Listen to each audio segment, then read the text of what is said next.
2023 ఎన్నికలలో Congress party 64 సీట్లతోటి government form చేసిరు. తెలంగాణలో పార్టీ అధికారంలోకి రావాలంటే 60 సీట్లు మ్యాజిక్ ఫిగర్. 60 సీట్లు ఏ పార్టీకి వచ్చినా కూడా గవర్నమెంట్ ఫామ్ చేయవచ్చు. Magic figure 60. అయితే అదనంగా కాంగ్రెస్ పార్టీకి 4 సీట్లు వచ్చినాయి. 64 సీట్లు. 64 సీట్లు ప్లస్ రేవంత్ రెడ్డికి 2 సీట్లు గెలిచినాయి. ఏది ఉప ఎన్నికలలో బైపోల్ వచ్చింది. సికింద్రాబాద్ కంటోన్మెంట్లో ఉప ఎన్నిక వచ్చింది. సాయన్న చనిపోయినాక వాళ్ళ బిడ్డ పోటీ చేసింది. పాపం ఆమె ప్రాణం కోల్పోయింది. తర్వాత ఇంకో బిడ్డ పోటీ చేసి ఆమె ఓడిపోయింది. శ్రీ గణేష్ అని చెప్పి కాంగ్రెస్ పార్టీ నుండి పోటీ చేసి సికింద్రాబాద్ కంటోన్మెంట్లో గెలిచిండు. ఒకటి అంటే రేవంత్ రెడ్డికి ఇంకో సీట్ యాడ్ అయింది హైదరాబాద్లోనే సికింద్రాబాద్ కంటోన్మెంట్లో. ఆ తర్వాత రేవంత్ రెడ్డికి జూబ్లీ హిల్స్ ఉప ఎన్నిక కూడా యాడ్ అయింది. జూబ్లీ హిల్స్ ఉప ఎన్నికలో కూడా మాగంటి గోపీనాథ్ పాపం ఆయన ప్రాణం కోల్పోయిండు. తర్వాత అక్కడి నుండి కాంగ్రెస్ పార్టీలోకి వెళ్ళి గోపీనాథ్ వాళ్ళ భార్యమో బీఆర్ఎస్ నుండి పోటీ చేస్తే కాంగ్రెస్ పార్టీ నుండి నవీనన్న పోటీ చేసిండు.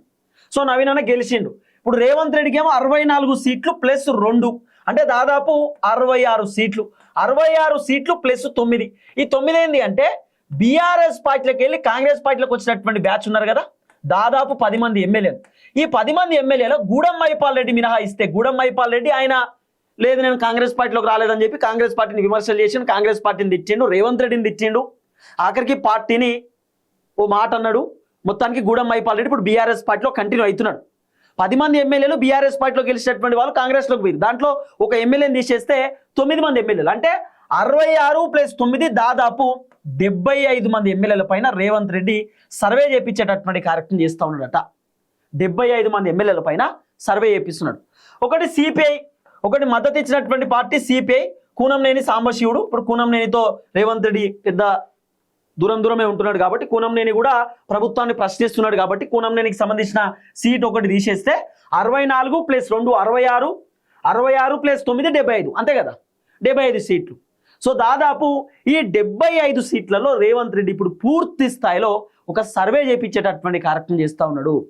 ఈ 75 సీట్లలో 2028 ఎన్నికలలో ఎన్ని సీట్లు వచ్చేటటువంటి అవకాశం ఉంది కాంగ్రెస్ అనేది ప్రధానంగా 2028 గురించి కూడా రేవంత్ రెడ్డి అంచనా చేస్తున్నాడు.